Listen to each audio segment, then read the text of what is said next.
गाड़ी पुढे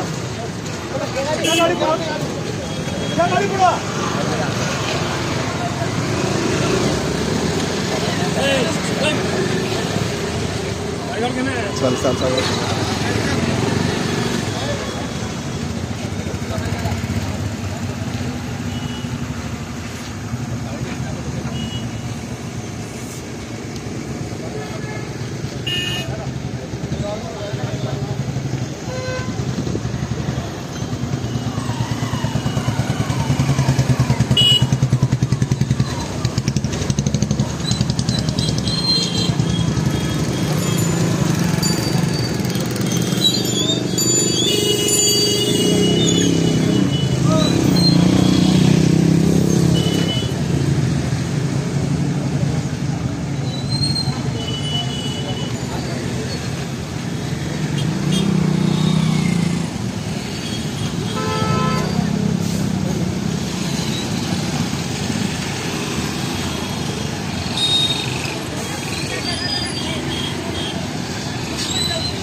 काय सांगाल काय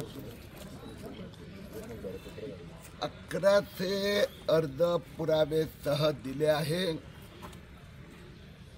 एक समिती नेमण्यात आली आहे, त्या समितीच्या अधिकाऱ्यांची पण आता माझी भेट होत आहे। पुराव्यासह की काय त्रुटी होती, काय बनावट केली, खोटे कागदपत्र दोन्ही अधिकाऱ्यांनी मान्य केलं आहे की 15 सप्टेंबर पर्यंत आम्ही सगळे अर्ज पुन्हा चालणार आणि ज्यांनी बनावट केली आहे त्या सगळ्यांना वर आरोपपत्र ठेवले जाणार। आतापर्यंत किती बांगलादेशी सापडले? सगळ्यांदा पहिले तुम्ही 4800 सांगितले, नंतर 2400 सांगितले, त्यानंतर 400 सांगितले, आता 1100 सांगताय। असं आजपर्यंत किती बांगलादेशी सिल्लोड शहरात सापडले? तुमची मोहीम वेगळी आहे। अच्छा, त्याला शुभेच्छा। अच्छा, माझी मोहीम ही आहे की ज्यांनी खोटे कागदपत्र दाखवून, ज्यांनी बनावटी शपथपत्र दाखल करून जो 30 वर्षाचा, 40 वर्षाचा, 50 वर्षाचा, आधार कार्डवर एक जन्मतारीख आणि जन्माचा दाखला दुसरा जन्मतारखेचा मागितल्या, हे सगळे आरोपी आहेत। त्यांनी फोर्जरी केली आहे, त्यांनी चिटिंग केली आहे, बनावट केली आहे, त्यांच्यावर गुन्हा दाखल व्हायला हवा। परंतु राहिली गोष्ट की बाबा तो इतके वर्ष इथे राहतोय तर त्याच्याकडे जर जन्म प्रमाणपत्र नाही, त्याच्याकडे त्याचा direct blood related family member तर कोणाकडे जन्म प्रमाणपत्र नाही, तर ते चौकशी पोलिसांनी दुसऱ्या टप्प्यात करावी लागणार। नाही, जर आपण आधी सांगितलं तर बांगलादेशी, मग याचा तर बांगलादेशी आहे का बनावट करणारे आहात? म्हणजे हा याचा फरक आहे। बांगलादेशीचा अर्थ एक मिनिट बनावट आपण करतो का? नाही, एक मिनिट, बनावट आपण करतो का? जर मी हितला आहे तर माझा परिवारात एकाचही मी जन्म प्रमाणपत्र देऊ शकत नाही, तर त्याची चौकशी पोलिसांनी नंतर ATSने करावी। जर मी हितला आहे, हितले सगळ्यात, मग त्यांनी बनावट करण्याची गरज काय? तर चौकशी आणि कारवाई 2 टप्प्यात होतात। पहिलं त्यांनी बनावट केली आहे, फोर्जरी केली आहे, फ्रॉड केला आहे, तर पहिल्या टप्प्यात चौकशी होत आहेत। त्यानंतरच्या टप्प्यात तो बांगलादेशचा आहे, इराणचा आहे, अफगाणिस्तानचा आहे, रोहिंग्या आहे, ते नंतर दुसऱ्या टप्प्यात ATS तपास करणार। ओके, शपथ दाखल करणार का? आपला मुद्दा मी नेमकं काय आहे? हे बनावट लोक आहे की बांगलादेशी आहे? तुम्हाला सगळं कळलं आहे। पहिले आपण सांगितलं हे बांगलादेशी, आता आपण सांगताय। एक मिनिट, तर तुम्ही पत्रकार असाल, ऍक्टिव्हिस्ट असाल की जे असाल, भ्रम जो आहे ना हे कोणी पैदा करायचा प्रयत्न केला त्यांनी सत्य लपत नाही. जन्म प्रमाणपत्र घोटाळा विलंबित, तो माणूस 40 वर्षाचा, 42 वर्षाचा, 32 वर्षाचा, 57 वर्षाचा आज येतो आणि म्हणतो माझ्याकडे काहीच कागदपत्र नाही आणि खोटे कागदपत्र देतोय. त्याने गुन्हा केला आहे म्हणून त्याची चौकशी 2 टप्प्यात होत असते.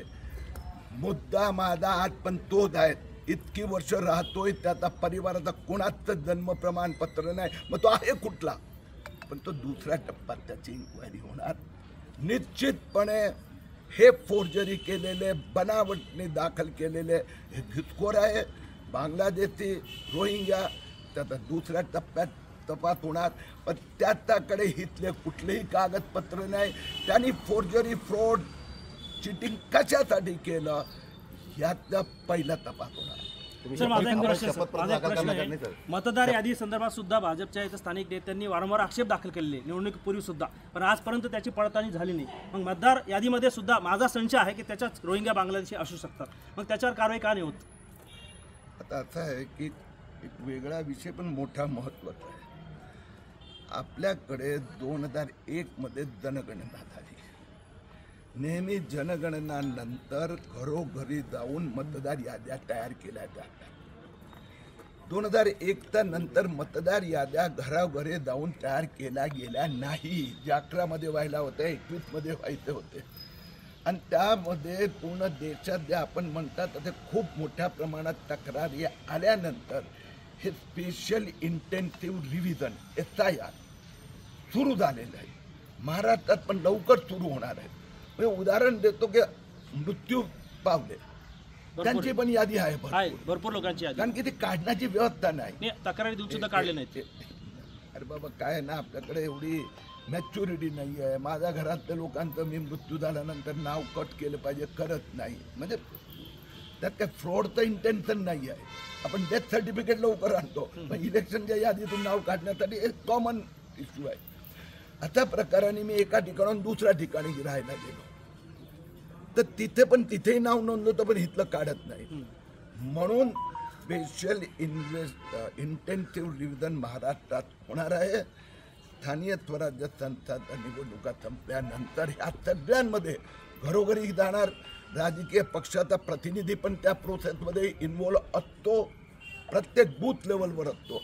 मग त्याला त्यावेळी जर वाटलं की हे चुकीचं आहे, कारवाई होणार. सर, अजून एक प्रश्न छोटासा आहे की आता जे 18 नवीन कागदपत्राची यादी दिली की 18 कागदपत्राशिवाय नवीन जन्मदाखले, मृत्यू दाखले देता येणार नाही. मग त्याच्यामध्ये जे विद्यार्थी आहेत त्यांना खूप अडचणी येऊ लागल्या, त्यांना लवकर दाखले मिळत नाही. मग त्यांच्या शैक्षणिक त्यांचा परिणाम होऊ लागला, त्यांना शैक्षणिक नुकसान होऊ लागलं. तर अशा अडचणी आहे आणि अधिकाऱ्यांची चर्चा केली. मग ह्या 18 कागदपत्राची पूर्तता झाल्याशिवाय आम्ही देणार नाही आणि याची कोणी पूर्तता करू शकणार नाही असं त्यांचं म्हणणं आहे. जर असं असेल तर त्याच्यावर काय करता येईल आपल्याला? तर सगळ्यांना त्रास होतो त्याच्यात, हिंदू मुस्लिम कोणी असं नाही, सर्व धर्मीयांना त्रास होतोय सर त्याचा. मग त्यावर काय करता येईल आपल्याला? ते जे SOP नियमावली तयार झाली आहे ती 17 वेळा वाचली आहे. त्यात असं काही नाही की जे देता येणार नाही. म्हणजे पूर्तता करता येईल असं तुमचं म्हणणं? सगळं. मग अधिकारी म्हणतात पूर्तता होत नाही याची, असं अधिकारी नाही, म्हणतात. एक मिनिट, पूर्तता तर अर्जदारांनी करायची आहे. अच्छा, अर्जदारांना पूर्तता करायची. खूप सोपं आहे. जसं मी उदाहरण आता सांगितलं ना, ते याच्यामुळे झालं ना हे SOP. तर याच्या की घरातलं कुणाची एका व्यक्तीचा म्हणजे डिरेक्ट ब्लड रिलेटिव्ह त्याचं जन्म प्रमाणपत्र. मी तुम्हाला सांगतो ही जे ढिलाईमुळे किती समस्या निर्माण होतात. समस्या निर्माण झाल्या. एक मिनिट, ढिलाईमुळे बाहेरची लोक एवढ्या पुरतं मर्यादित नाही आहे. मला खोटं डोमिसाईल पाहिजे तरी मी अशा पद्धतीने जन्म प्रमाणपत्र घेत होतो. मला जन्मतारीख वर खाली पाहिजे तरी हे करत होतो. तर जे नवीन नियमावली आहे त्यात दुसरी गोष्ट अशी आहे की गेले मोर देन 25 इयर्स आपल्याकडे मजबूत जन्म नोंदीची सिस्टम आहे. मजबूत आहे. म्हणजे गेल्या 25 वर्षात कोणाचं राहिलं तर म्हणजे त्याची बेदरकारी नाही. There is something needed to be reached. Sir, अगर इतनी मजबूत प्रोसेस अगर प्रशासन के पास है कि वो सही डोमिसाइल और बर्थ सर्टिफिकेट इशू करे, तो फिर इसमें कमतरता तो सरकार और प्रशासन की है सर कि वो गलतियां कर रहे हैं. क्योंकि जो एक व्यक्ति है, जैसे कि अभी आपने एसआईआर का डिस्कशन किया, एसआईआर में भी जो है तो बिहार में ऐसे ही हुआ। पहले जो है तो उन्होंने direct list say out of list कर दिए, जब सुप्रीम कोर्ट ऑर्डर करता है तो उसके बाद जो है तो वापस से करते। और कई ऐसे लोग हैं जिनमें फ़ोटो डुप्लीकेट्स है, जिनके घर नंबर पर 0 लिख दिया गया है। तो ये गलती प्रशासन की भी है ना सर? तो ये प्रशासन की, क्योंकि आपकी सरकार राज्य सरकार में भी है, केंद्र सरकार में भी है। अगर घूसखोरी है तो इसके लिए जवाबदार भी तो आप होना चाहिए ना सरकार को। आप जो बोल रहे हैं वो उसमें 0.01% भी तथ्य नहीं है। ये